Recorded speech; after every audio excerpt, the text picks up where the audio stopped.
So this is my patient, guys. Oh my goodness, this was a tough one. There's a couple of things going on. There's a few reasons why this has become really tough. The first is the patient's wax is bone dry. It's absolutely solid. Stone. This is like a stone. It's got that matte appearance to it, so it's not, you know, shiny. There's no light bouncing off. It's just absorbing all the light into it. So I've had to go straight in with the Jobson horn here. Now the reason it is so dry is this particular patient has a very specific type of problem. So they suffer with something called swimmer's ear. So basically, if they get any water in there or any liquid into their ear canals, it tends to trigger an infection. So this patient can't use olive oil to prepare for their appointments. And the last time they had this done was in the hospital. It was about 4 years ago. So we're looking at about a build-up of about 4 years worth of earwax. That's a lot. Which is a lot, and it is absolutely bone dry. Now the suction tube is not going to be able to get a grip on this just because it's just not going to be able to pull power really to draw this out the canal, which is why I'm using the Jobson horn. And you can see I'm trying to pull this forwards, just trying to get over the top really to slide this out of the ear canal. Oh, I can see what you're trying to do. You're trying to get that bottom in there and scoot him through. But you can see how it's just breaking that down. It just breaks it into smaller, drier chunks, basically. And let's get behind this next section. Now, I thought this was going to bring the whole plug out because it did feel quite a bit of resistance. But this is literally just the front end of the plug. And then we get nicer gap behind. So this is the movement you want to see.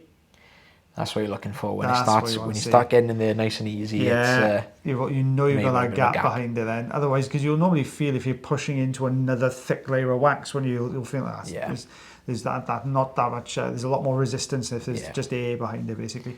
This leather. I know.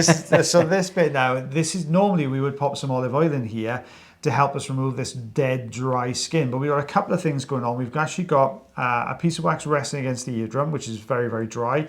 We've got another piece of wax which is sitting on top of this sort of almost like a rug of dead skin inside the ear canal. And then we just got all of this dead skin which is coating the canal wall. So this is basically just got trapped behind that very thick wax plug. And this is why it's just sitting there, not really doing a lot. We can't put the oil in because it would trigger the infection off.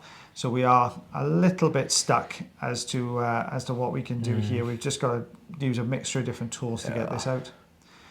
It's always messy ones, isn't it? Yeah. Always tricky ones to. You can see it goes all the way down, and you'll tend to find with these is you'll have a lot of dead skin to the outer portion of the ear canal because the skin is trying to migrate out. But that deeper section tends to be healthier skin, and you can't peel. You really just can't peel it away from that healthier skin section. So we're going to peel this back until it becomes really difficult to peel that off, and that's when we know we've hit that fresher skin that this is actually attached to. Yep. Difficult to give a patient advice on this one because normally we would say to the patient, just use some olive oil on a regular basis. But with this particular set of circumstances for this patient, they can't use the oil. Because it's going to trigger an infection, and basically having the dry skin and drier wax is probably the lesser of two evils when you look at having infections in the outer portion of the ear canal. Then and you got to try and tear it away as well, haven't you? Because it's a nightmare. Yeah. Like some people don't really. It's not kind of uncomfortable, I would say, but some people can feel that kind of pull, that kind of resistance with it. Yeah. So you just have to get to a point where you just got to try and shear it away and just cleave as much of it off as you can. You can see that sort of very mottled appearance to the skin underneath where this dry layer has been sitting on the top. The patient could feel a difference straight away because he was saying that if he smiled, he could hear better. And it's basically as he smiles, it's lifting the ear slightly, so it's just opening a gap around the wax plug.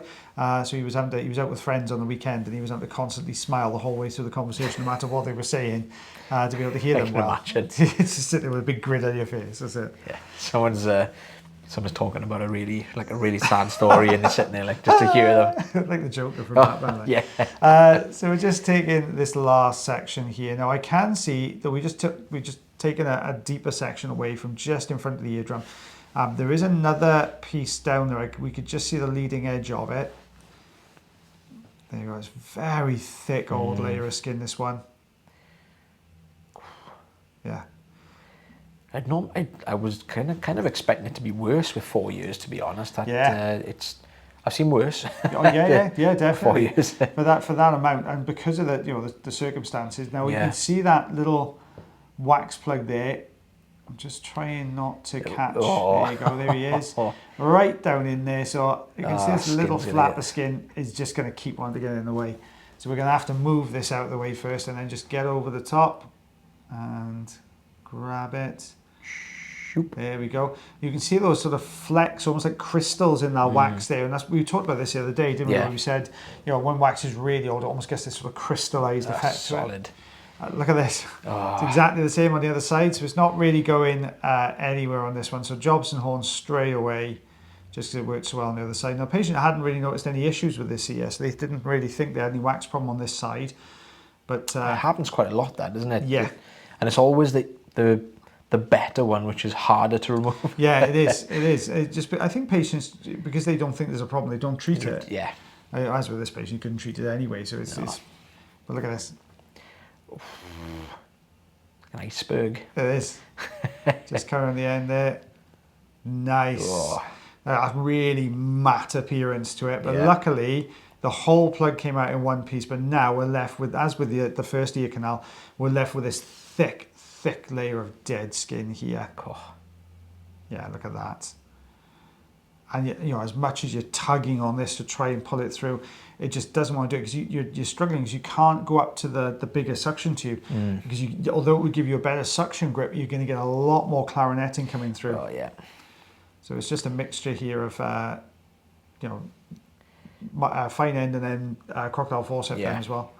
And it's loud for us as well, let alone the patient to be inside their ear. Oh gosh, yeah. It's loud for us as well. Yeah. You can see now I've got this kind of deeper section, another deeper plug of wax there resting against the drums. There we go, let's get rid of that. The reason I've got rid of that first is because I know if I lift this bottom section, I would have pushed that piece of wax up against the eardrum, which would have been quite uncomfortable for the patient. So I was hoping I'd be able to peel this. You know, I think if you could have put a bit of olive oil in there, oh my God, that probably would have been out in seconds, wouldn't it? It would have been so much quicker. There we go, see peeling that section. And then we had this sort of little ridge that I was aiming for. And then when I started to pull, I noticed that it was pulling towards the front a little bit more. So as I try to shear it off, yeah, you can see it. If we lift that off from the side, and again, you can see how it's peeling down the front of the canal there. Yeah. Tough old stuff. It's not easy ones to do, these ones. There we go, that's the front end of it there. So if I can get this, you'll see how it all peels down. Oh yeah. There we are. Look at that. Go. That is a hell of a peel all the way down there.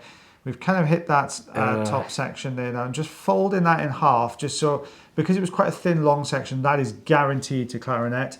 So I just pulled and folded it, and then I can get on the folded section, which is more likely to bunch into the end of the suction tube, so it won't clarinet so much. Yeah. That's good job, is it? Fair play. Look at that. So we've got, I know, was it 2.25 inches? Just what, 6 centimeters? Just 6 centimeters. Fair play. There's a lot. Well guys, thanks very much for watching our video again today. If you do enjoy the videos, you can always like, heart, share, follow and subscribe. And if you thoroughly enjoyed the videos and want to see more videos, you can always think about becoming a member or subscriber to the channel as well. And that way then you get to see lots more videos. But as always guys, take care of yourselves. Take care of your ears. And take care of one another, and we shall see you again real soon. Bye everybody. Bye.